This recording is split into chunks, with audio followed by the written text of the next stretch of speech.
জীবন যদি আত্মবিশ্বাসের সাথে না থাকে তবে তা ঠিক যেন দিশাহীন নৌকা নদীতে ভাসছে। লাজুকতা আর ভয় আমাদের অনেক বড় সুযোগ থেকে বঞ্চিত করে। আমরা যত মেধাবী হই না কেন, ভয় আমাদের এগুতে দেয় না। আজকের গল্পটি সেই পথ দেখাবে কিভাবে ভয়কে পরাজিত করে জীবনে এগিয়ে যাওয়া যায়। এক সময়ের কথা, এক ছোট শহরে একজন ব্যবসায়ী থাকতেন। তিনি লবণ বিক্রি করে তার পরিবার চালাতেন। তার স্ত্রী এবং 2 ছেলে ছিলেন।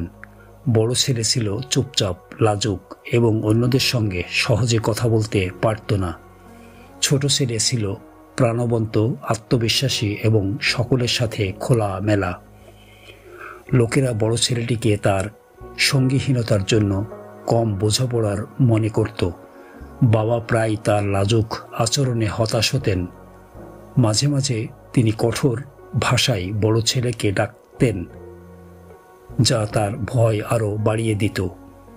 স্কুলে সে পরীক্ষার সময় ভয় পেত, ভুলে যেত এবং পড়াশোনায় পিছিয়ে পড়ত। যুবক হওয়ার পর বাবা তাকে পারিবারিক ব্যবসায় সাহায্য করতে বলেন, কিন্তু নার্ভাসনেসের কারণে সে ঠিকমতো গ্রাহকদের সাথে কথা বলতে পারত না। একদিন কিছু লোক দোকানে এসে ভুয়া আদেশ দেয় এবং সব মাল নিয়ে চলে যায়। যুবক বিভ্রান্ত হয়ে পড়ে। রাতে বাবা দোকান খালি দেখে ক্ষিপ্ত হয়ে চিৎকার করেন। হৃদয় ভেঙে যুবক নদীর ধারে চলে যান। তিনি মনে করলেন, আমার জীবন অর্থহীন, আমি সবসময় ব্যর্থ হব। ঠিক তখনই একজন বৃদ্ধ লোক তাকে দেখতে পান এবং হাত ধরে নিরাপদে ফিরিয়ে আনেন। যুবক ক্ষেপে জিজ্ঞেস করল, আপনি কেন আমাকে বাঁচালেন? আমার জীবন তুচ্ছ।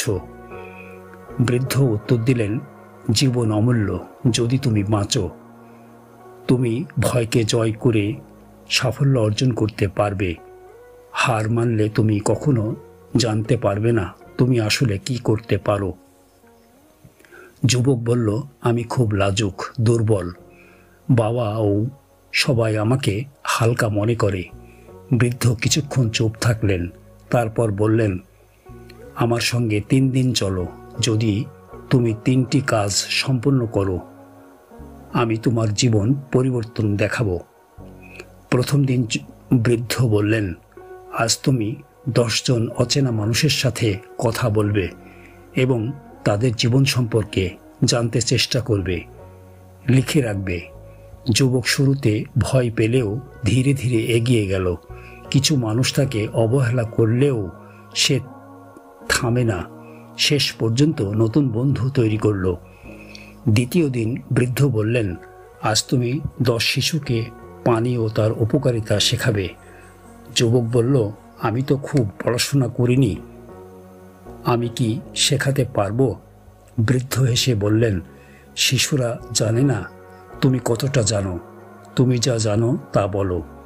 যুবক নার্ভাস হাতে শিশুদের সামনে দাঁড়ালো এবং পানি সম্পর্কে 5টি গুরুত্বপূর্ণ তথ্য বলল। প্রথমে সে নিজেই অবাক হলো যে সে কাজটি করতে পেরেছে। পরের বারও আরও আত্মবিশ্বাসী হয়ে বোঝালো। তৃতীয় দিন বৃদ্ধ বললেন, এবার তোমাকে তোমার বাবার কাছে গিয়ে ক্ষমা চাইতে হবে। যুবক ভয় পেল, বলল, না, বাবা কখনো আমাকে ক্ষমা করবেন না। বৃদ্ধ বললেন, তুমি যদি এই কাজটি না করো তবে শেষ শিক্ষা পাবা না। সকল সাহস একত্রে করে যুবক বাড়ি ফিরে গেল।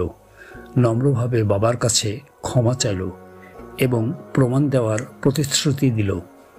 বাবার চোখে তার পরিবর্তন দেখে তিনি আবার ব্যবসায় সুযোগ দিলেন।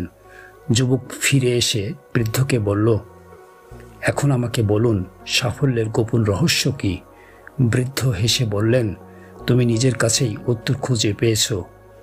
তোমার সবচেয়ে বড় শত্রু ছিল ভয়। মানুষ তোমাকে যেভাবে দেখবে তা নির্ভর করবে তুমি নিজেকে কিভাবে উপস্থাপন করো। আত্মবিশ্বাসী সত্যিকারের শক্তি। কয়েক বছর পর সেই লাজুক যুবক হয়ে উঠল একজন সফল ব্যবসায়ী, আর বুদ্ধিমত্তা, ধৈর্য এবং আত্মবিশ্বাস তাকে পরিচিত দিল। স্মরণ রাখো, আত্মবিশ্বাস জন্মগত নয়, এটি ধীরে ধীরে গড়ে ওঠে। ভয় আমাদের আটকে রাখে, কিন্তু সাহস এবং অধ্যবসায় আমাদের এগিয়ে নিয়ে যায়। কমফোর্ট জোন ছাড়লে আমরা নিজের মধ্যে অজানা শক্তি খুঁজে পাই। ছোট ছোট পদক্ষেপে এগিয়ে যাও, নিজের প্রতি বিশ্বাস রাখো। তুমি দেখবে ভয় হার মানলেও তুমি জীবনে নতুন উচ্চতা স্পর্শ করতে পারবে।